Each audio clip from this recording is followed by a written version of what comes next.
आज के इस वीडियो में हम लोग 12वीं कक्षा के इतिहास विषय के चैप्टर नंबर 15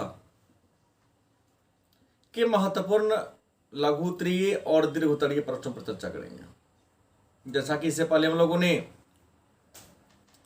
इतिहास के चैप्टर नंबर 1 से लेकर चैप्टर नंबर 14 तक के लघु उत्तरीय और दीर्घ उत्तरीय प्रश्नों को पढ़ा था। उम्मीद है आप सभी 1 से 14 तक पाठ का जो वीडियो हमने बनाया था अपने चैनल पर डाला था, आप लोगों ने देख लिया होगा। जो छात्र नहीं देखे होंगे उसे अवश्य देख लेंगे। और आज हम लोग इतिहास का अंतिम चैप्टर 15 चैप्टर, जिसमें हम लोग भारतीय संविधान के निर्माण से जुड़ा हुआ कुछ महत्वपूर्ण प्रश्नों पर चर्चा करेंगे, पढ़ेंगे। और कल से हम लोग राजनीति शास्त्र में प्रवेश करेंगे। और उम्मीद है जब तक लॉकडाउन समाप्त नहीं हो जाता तब तक प्रयास करेंगे 2 विषय को लेकर चलने का। एक पॉलिटिकल साइंस मतलब राजनीति शास्त्र जरूर रहेगा, और एक और किसी छोटे से विषय को हम लोग लेकर चलेंगे। तो आइए आज के इस वीडियो में इतिहास के 15 पाठ के महत्वपूर्ण लघु उत्तरीय और दीर्घ उत्तरीय प्रश्नों पर चर्चा करें। आज का पहला प्रश्न है, संविधान क्या है? संविधान क्या है अथवा संविधान से आप क्या समझते हैं? आपका उत्तर होगा संविधान नियमों का एक लिखित दस्तावेज। संविधान नियमों का एक लिखित किताब है, एक लिखित दस्तावेज है, जिसमें किसी देश के शासन व्यवस्था को चलाने के तौर तरीकों के बारे में वर्णन होता है।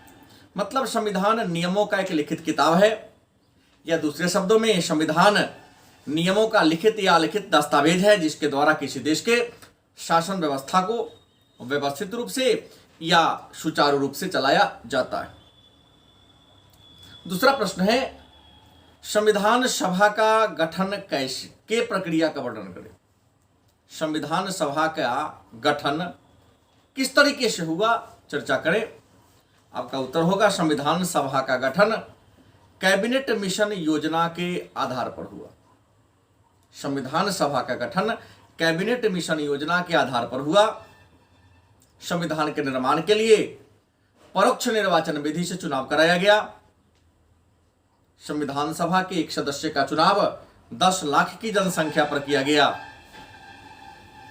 संविधान सभा में 208 कांग्रेस के प्रतिनिधि थे, 73 मुस्लिम लीग के प्रतिनिधि थे और 15 अन्य दल और स्वतंत्र उम्मीदवार थे।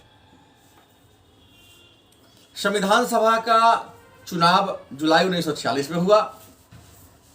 नवंबर 1946 में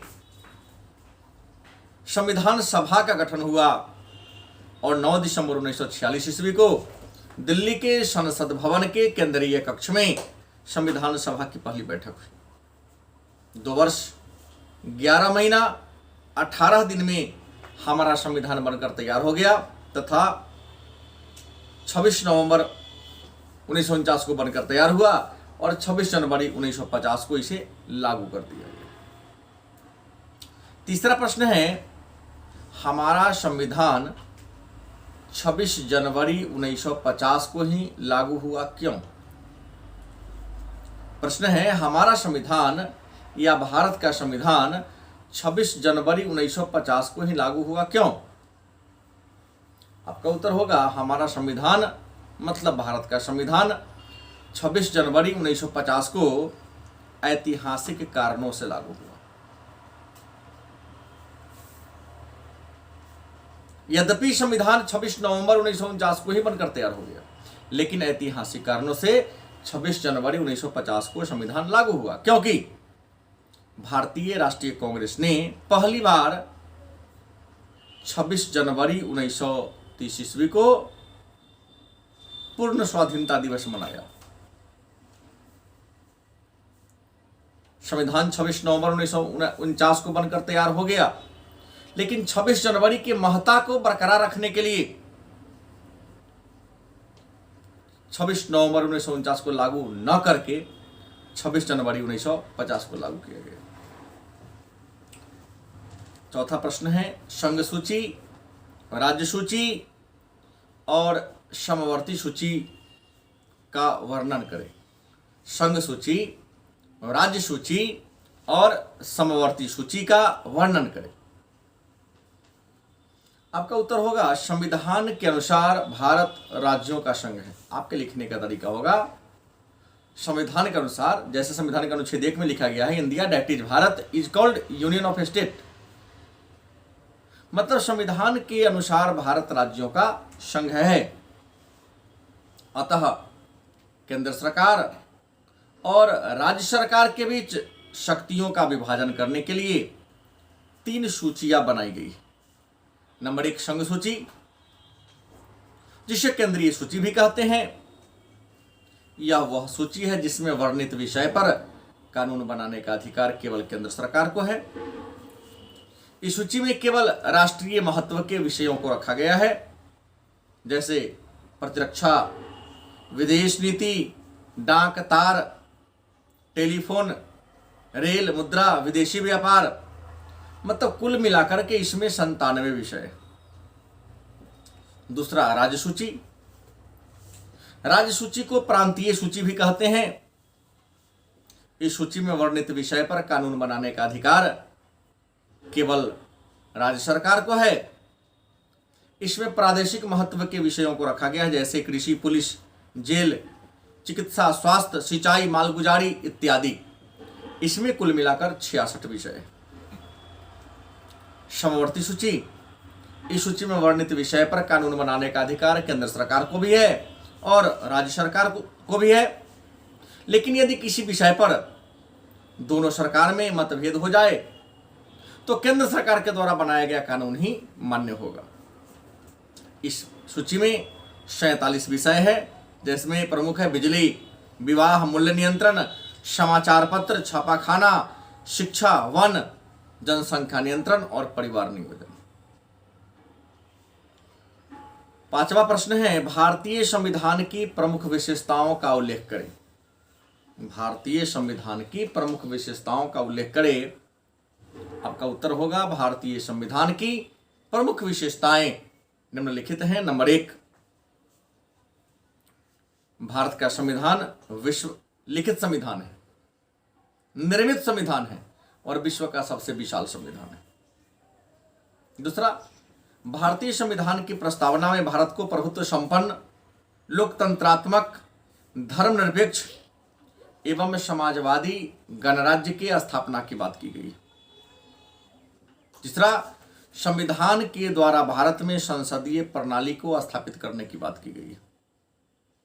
चौथा, संविधान में राज्यों के लिए नीति निर्देशक तत्व की बात की गई है। चौथा, संविधान के द्वारा नागरिकों को मौलिक अधिकार और मौलिक कर्तव्य दिया गया है। अगला पॉइंट होगा, भारत का संविधान लचीला और कठोर का सम्मिश्रण है। भारतीय संविधान में वयस्क मताधिकार का उल्लेख है। संविधान के द्वारा एक स्वतंत्र न्यायपालिका का व्यवस्था की गई है और संविधान के द्वारा भारत को एक लोक कल्याणकारी राज्य को स्थापित करने की बात की गई है। छठा प्रश्न है, भारतीय संविधान सभा का गठन कैसे हुआ। संविधान सभा का गठन कैसे हुआ और संविधान सभा में उठाए गए प्रमुख मुद्दों का उल्लेख करें। आपका उत्तर होगा संविधान सभा का गठन कैबिनेट मिशन योजना के द्वारा हुआ।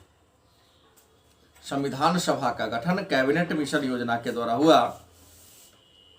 और कैबिनेट मिशन योजना में कहा गया संविधान सभा के सदस्यों का निर्वाचन किया जाएगा और संविधान सभा के सदस्यों का निर्वाचन 10 लाख की जनसंख्या पर किया जाएगा।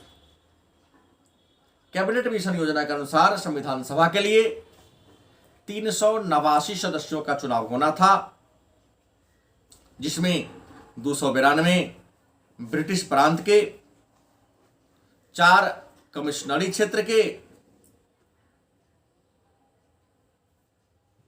और 93 देशी रियासत के प्रतिनिधि थे। संविधान सभा में अनेक सारे मुद्दे उठाए गए, अनेक सारे बात कहे गए, जैसे नागरिक कौन होगा, सांप्रदायिकता की समस्या का समाधान कैसे होगा, दलित जातियों के हितों की रक्षा कैसे होगी, अल्पसंख्यक कौन है, उसकी पहचान कैसे की जाए,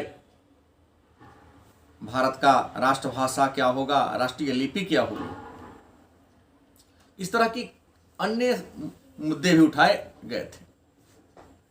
और आज का अंतिम प्रश्न है, भारतीय संविधान के निर्माण में या आधुनिक भारत के निर्माण में बाबा साहब भीमराव अंबेडकर की भूमिका का वर्णन करें।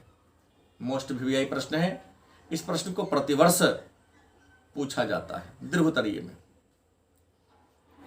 तो अब लिखेंगे बाबा साहब भीमराव अंबेडकर, जिन्हें आधुनिक भारत का निर्माता, युग पुरुष, दलितों का मसीहा और संविधान का पिता माना जाता है।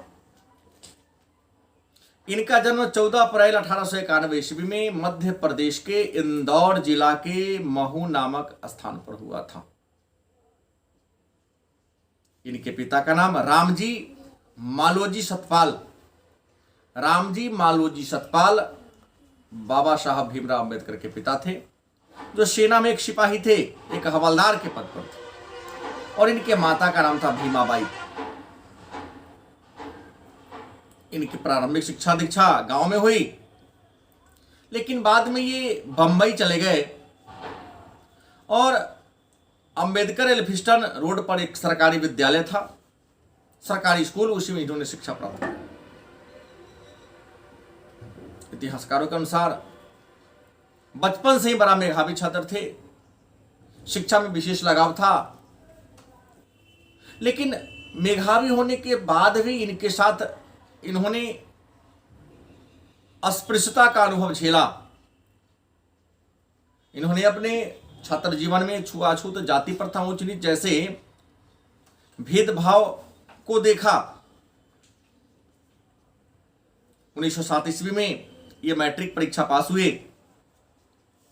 और बंबई विश्वविद्यालय में इनका नामांकन हुआ।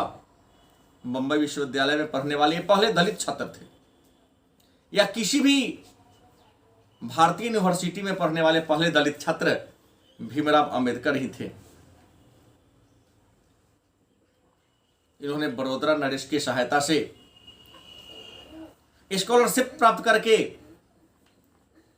अमेरिका उच्च शिक्षा को प्राप्त करने के लिए गए।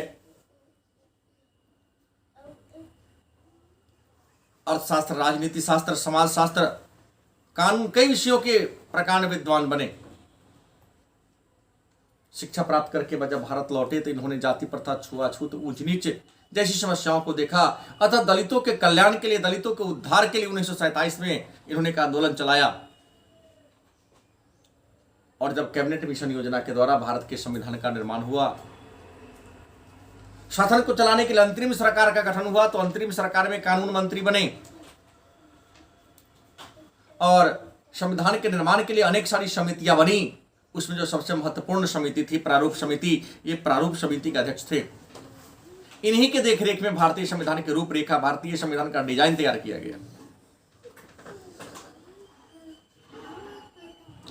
अतः इन्हें संविधान का पिता माना जाता है। 1956 ईस्वी में इन्होंने निर्वाण को प्राप्त कर लिया, मतलब जन्म परंपरागत हिंदू परिवार में हुआ था, समाज में हुआ था, लेकिन इन्होंने मरने से पहले बौद्ध धर्म को स्वीकार कर लिया था।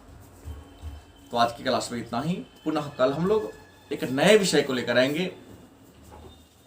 आप लोग अब तैयार रहें। प्रतिदिन जब तक कोचिंग खुल नहीं जाती है, सरकार का आदेश मिल नहीं जाता है, उम्मीद है 15 तारीख तक सरकार का आदेश आ जाएगा। 15 तारीख के बाद हम लोग ऑफलाइन क्लास करेंगे, लेकिन तब तक ये जो 10 दिन का समय है हम लोग ऑनलाइन क्लास ही करेंगे। धन्यवाद।